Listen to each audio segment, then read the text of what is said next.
The Tiger Cats are celebrating the 1999 Grey Cup Championship team at the home opener on Father's Day, Sunday, June 16th. Take Dad to celebrate the Grey Cup champs. Go to ticats.ca/tickets or call 905-547-CATS.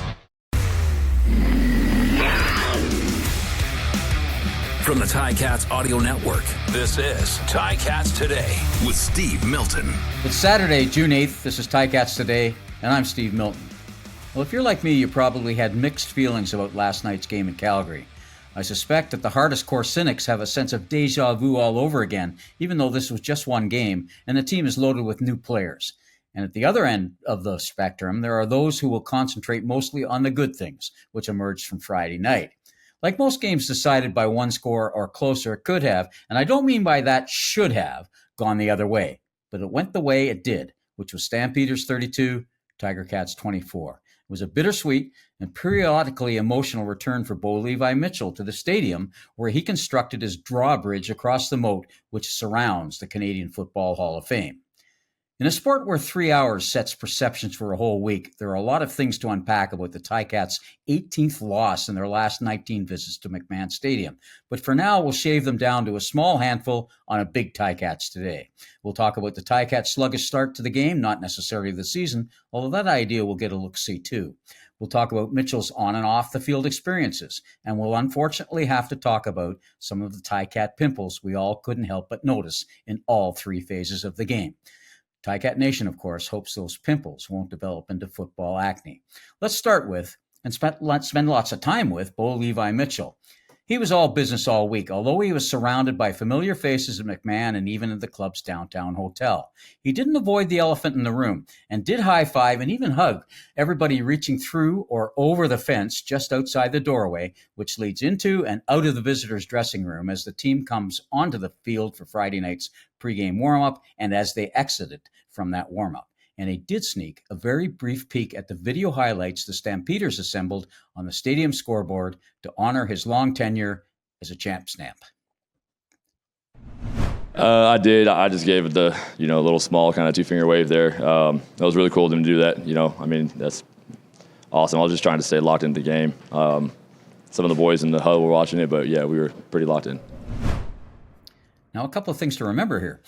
One, Mitchell didn't play much in the preseason, and two, he was in a walking cast with a lower right swelling less than a month ago. So, not surprisingly, he got off to a slow start, and so did the offense, managing only a couple of field goals in an unwanted rouge and falling behind 19-7 at the half.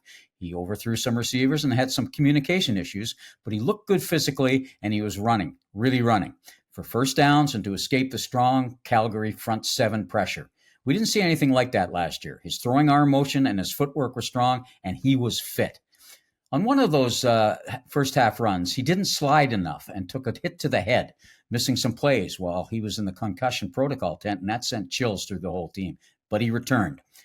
First half, 8 completions for 65 yards and an interception by veteran ball hawk Demario Houston, the new linchpin of the refortified Calgary secondary. Second half, though, 19 completions for 235 yards to land on 300 yards on the nose.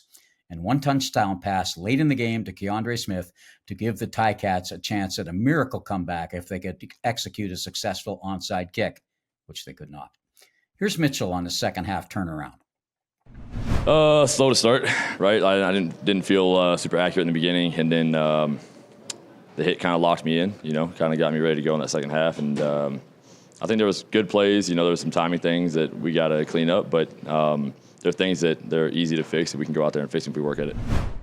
Mitchell credited strength and conditioning coach Marcellus Bowman for pushing him every day in the offseason to resculpt his body shape, which helped him rise to the running that Milanovic was encouraging him to work back into his game. His 36 yards were more than he'd had for a full year in 5 of the last 6 seasons, and he sidestepped rushes as well.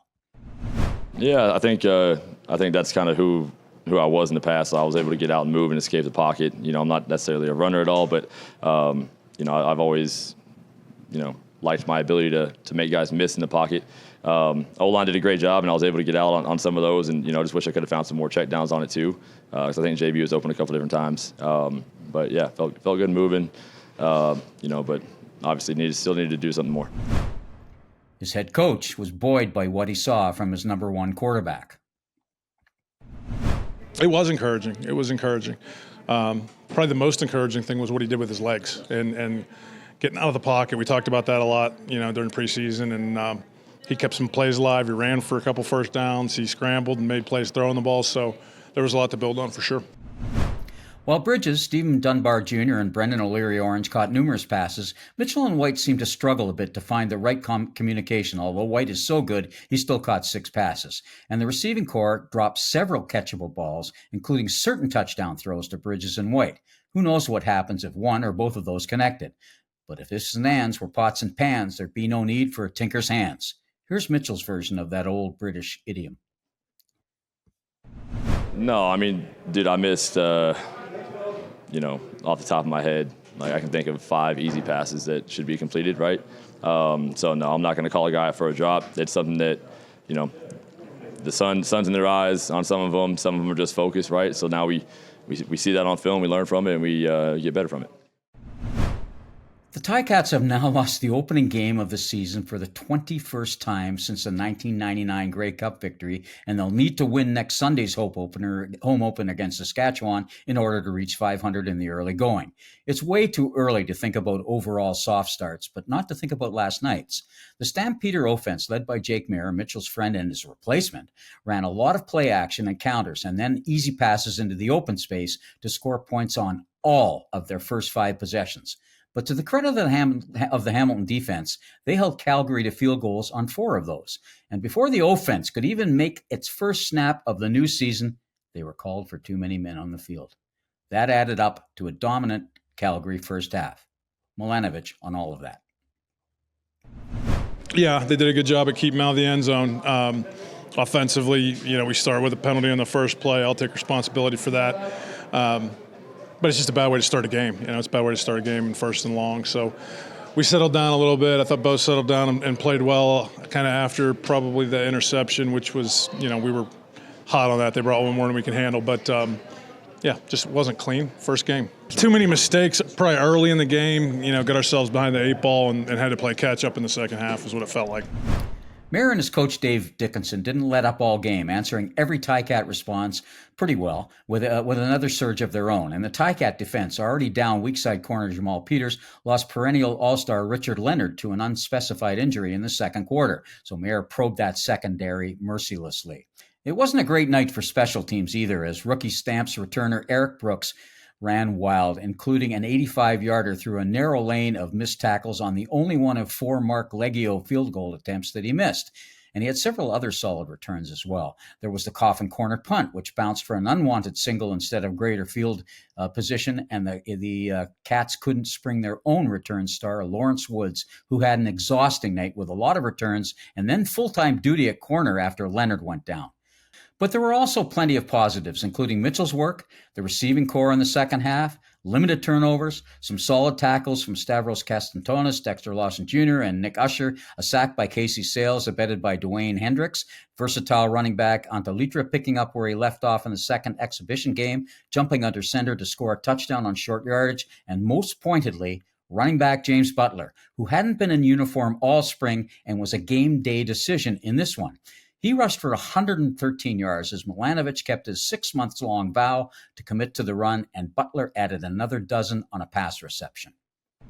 Yeah, I thought he was great. They, they were playing some soft zone coverage and felt like they were asking us to run it, so James had to do his thing. I thought the O-line did a nice job with that. There are encouraging signs for sure, but now it's time to turn encouragement into accomplishment at the home opener. For more on this, read our long essay in the news section of ticats.ca. Thanks for listening and watching, and please join us for our next episode early in the week. This has been Ticats Today, and I'm Steve Milton. This has been Ticats Today with Steve Milton. Catch it on Spotify, YouTube, Apple Podcasts, and anywhere else you get your podcasts.